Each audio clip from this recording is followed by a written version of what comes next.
Kompas Petang kembali masih bersama saya Cindy Permadi.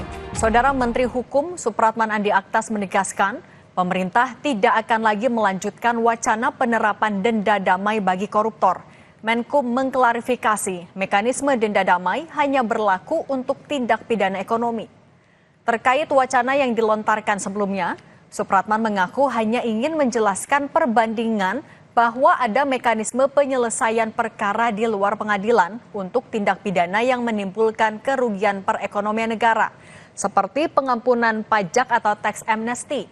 Menurut Supratman, selain tindak pidana ekonomi, tindak pidana korupsi juga mengakibatkan kerugian negara. Supratman menjelaskan, denda damai bukanlah domain dari Presiden, melainkan kewenangan Jaksa Agung untuk pengampunan pidana ekonomi. Karena itu, denda damai tidak bisa diterapkan untuk mengampuni pelaku korupsi.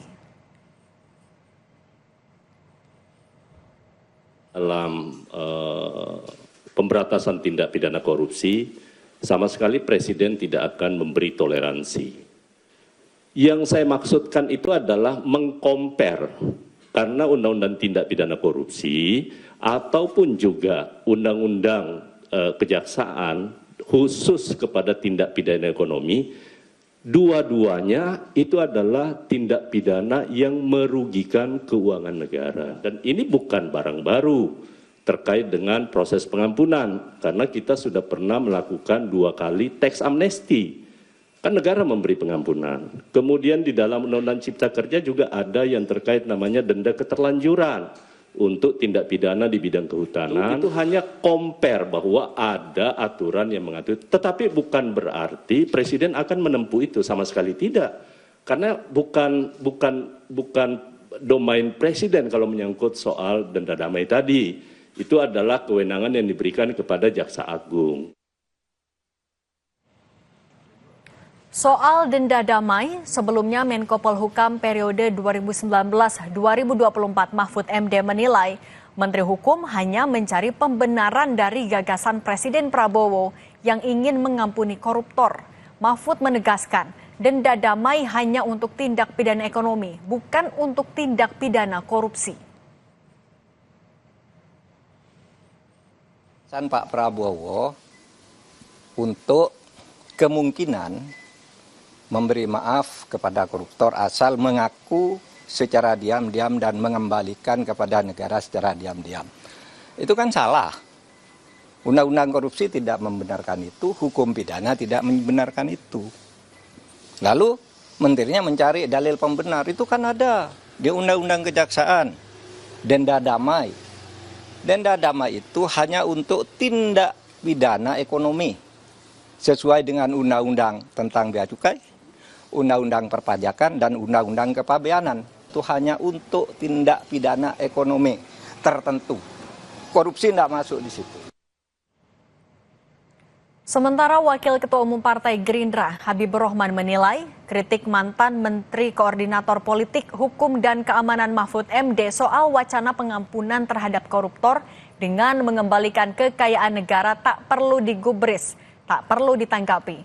Habib menyebut kritikan Mahfud tidak sejalan dengan kinerjanya saat menjabat sebagai menteri saat pemerintahan Joko Widodo.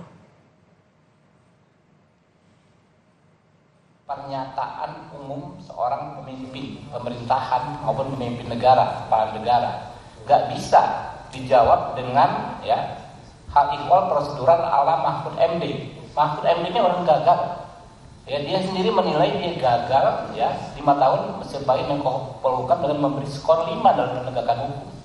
Apa yang mau dinilai dari Mahfud MD? Gak mungkin Pak Prabowo itu menginstruksikan untuk mengabaikan berbagai peraturan perundang-undangan. Intinya adalah semua protokol hukum kita memang ditujukan untuk memaksimalisasi pengembalian kerugian keuangan negara. Saudara, 2 anggota DPR Komisi 11, yakni dari fraksi Partai Gerindra, Heri Gunawan, dan dari fraksi Partai Nasdem, Satori, memenuhi panggilan penyidik KPK sebagai saksi kasus dugaan korupsi CSR Bank Indonesia. Usai diperiksa, Satori mengaku tidak hanya dirinya dan Heri Gunawan anggota Komisi 11 fraksi Gerindra yang mendapat dana CSR dari BI. Seluruh anggota DPR Komisi 11 mendapat dana dari Bank Indonesia melalui dana CSR untuk digunakan di berbagai kegiatan daerah pemilihan masing-masing. Namun saat ditanya disalurkan ke yayasan apa, Satori enggan menjawab rinci.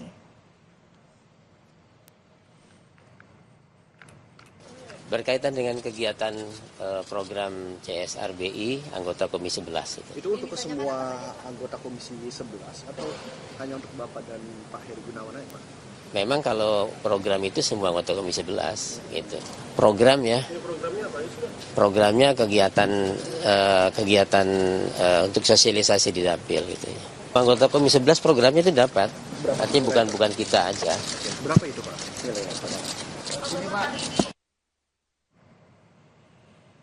Juru bicara KPK Tessa Mahardika menjelaskan, 2 anggota DPR Komisi 11, yakni Heri Gunawan dari fraksi Partai Gerindra dan Satori dari fraksi Partai Nasdem diperiksa sebagai saksi dugaan korupsi dana CSR Bank Indonesia.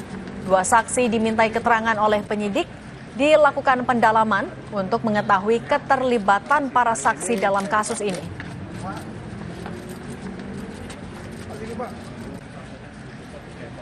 Sampai ke situ kita masih pendalaman karena kembali lagi sprendik umum yang bersangkutan dipanggil sebagai saksi, akan didalami keterlibatannya. Tentunya kita akan melihat sampai sejauh mana pengetahuan para saksi-saksi ini dalam perkara yang sedang ditangani.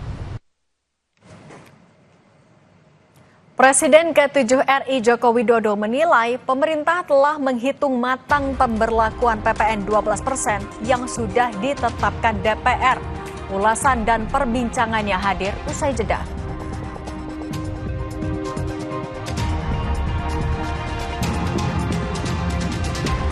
Kami hadirkan juga informasi soal Presiden Prabowo Subianto yang dijadwalkan hadir dalam perayaan Natal Nasional yang berlangsung di Indonesia Arena malam ini.